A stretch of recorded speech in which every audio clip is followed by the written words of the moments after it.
Assalamualaikum warahmatullahi wabarakatuh. Di sini saya Alfian Rahman, NIM 2255201003. Di sini saya akan mempresentasikan untuk UAS Etika dan Profesi yang menjelaskan materi tentang hak cipta dan hak paten dalam bidang IT. Kita langsung saja mulai ke slide-nya.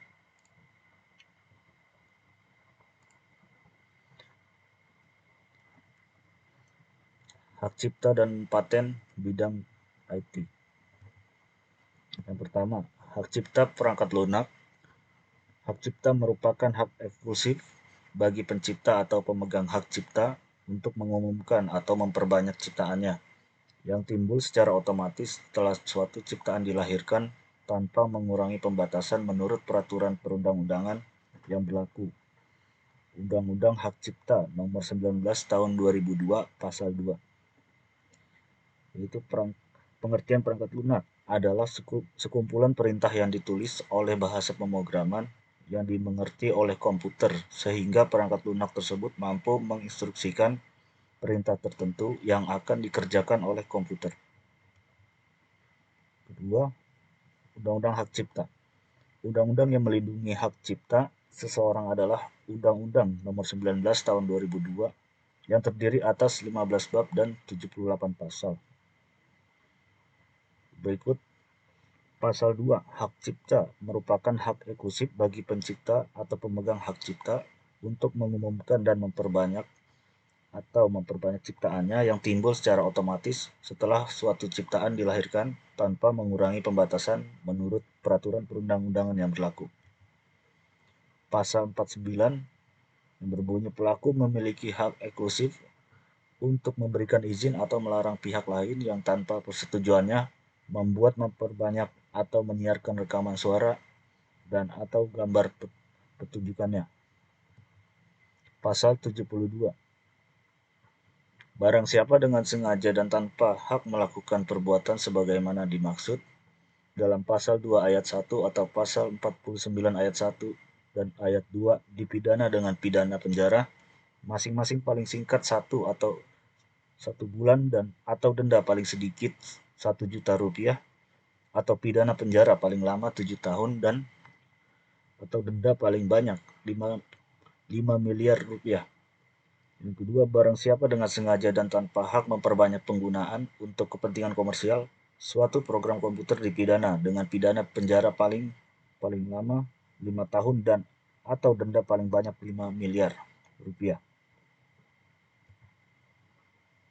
Hubungan haki atau hak cipta dengan teknologi informasi. Dengan adanya teknologi informasi membuat manusia lebih mudah untuk mengekspresikan karyanya atau kreativitasnya kepada umum karena proses penyampaiannya informasi lebih cepat dan lebih luas. Hak kekayaan intelektual dalam teknologi informasi tidak dapat lepas dari haki tentang perangkat lunak. Di Indonesia, haki perangkat lunak atau dalam kurung haki PL termasuk kategori hak cipta atau copyright. Berdasarkan ketentuan penggunaannya, perangkat lunak dapat dibagi menjadi 8 kategori berikut. Yang pertama, perangkat lunak komersil merupakan perangkat lunak yang dikembangkan untuk tujuan komersil atau memperoleh keuntungan. Sebagian besar perangkat lunak komersil merupakan perangkat lunak berpemilik.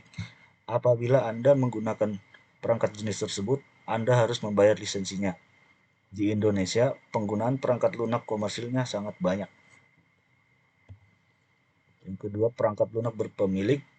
Perangkat lunak kategori berpemilik adalah perangkat lunak yang tidak bebas ataupun semi bebas. Anda dapat menggunakan, mengedarkan, dan memodifikasi perangkat kategori tersebut apabila mendapat izin dari pemiliknya. Yang ketiga, perangkat lunak semi bebas merupakan kategori perangkat lunak yang dapat Anda gunakan, disalin, dan modifikasi untuk keperluan tertentu. Keperluan tertentu misalnya untuk pendidikan, untuk kepentingan yang lain belum tentu diizinkan. Yang keempat ada open source.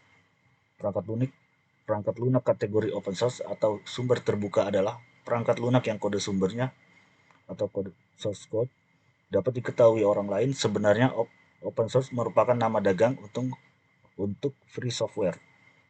Yang kedua, tujuan free software adalah untuk memberi masyarakat perangkat lunak gratis. Open source dan free software merupakan istilah yang sama. Berikutnya ada sanksi hukum pada pelanggaran haki dalam teknologi informasi. Yang pertama, ada pasal 27 UU ITE. Tahun 2008, setiap orang dengan sengaja dan tanpa hak mendistribusikan dan atau mentransmisikan atau membuat dapat diaksesnya informasi elektronik dan atau dokumen elektronik yang memiliki muatan yang melanggar kesusilaan, ancaman pidana pasal 45 ayat 1 KUHP, pidana penjara paling lama 6 tahun dan atau denda paling banyak 1 miliar rupiah. Diatur pula dalam KUHP pasal 282 mengenai kejahatan terhadap kesusilaan. Berikutnya yang kedua, pasal 28 Undang-Undang ITE tahun 2008. Setiap orang yang sengaja tanpa hak menyebarkan dengan bohong dan menyesatkan yang mengakibatkan kerugian konsumen dalam transaksi elektronik. Yang ketiga, pasal 29 Undang-Undang ITE tahun 2008, setiap orang dengan sengaja dan tanpa hak mengirim informasi elektronik yang berisi ancaman kekerasan atau menakut-nakuti yang ditujukan secara pribadi atau cyber stalking, ancaman pidana 45 ayat 3, setiap orang yang memenuhi unsur sebagaimana dimaksud dalam pasal 29 dipidana dengan pidana penjara paling lama 12 tahun dan atau denda paling banyak 2 miliar rupiah. Ya, berikutnya ada kesimpulan. Sesuai pembahasan di atas, disimpulkan bahwa haki ini sangat berhubungan erat dengan teknologi informasi, terutama pada perangkat lunaknya. Seperti yang kita ketahui, bahwa haki memiliki peraturan perundang-undangan yang berlaku dan memiliki sanksi buat para pelanggarnya. Selain itu, untuk mendaftarkan hak kekayaan intelektual, ada beberapa syarat yang harus dipenuhi agar bisa memiliki sertifikatnya.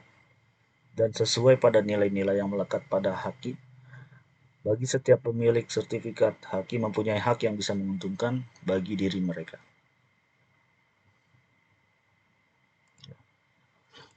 Sekian presentasi dari saya, kurang lebihnya mohon maaf. Wassalamualaikum warahmatullahi wabarakatuh.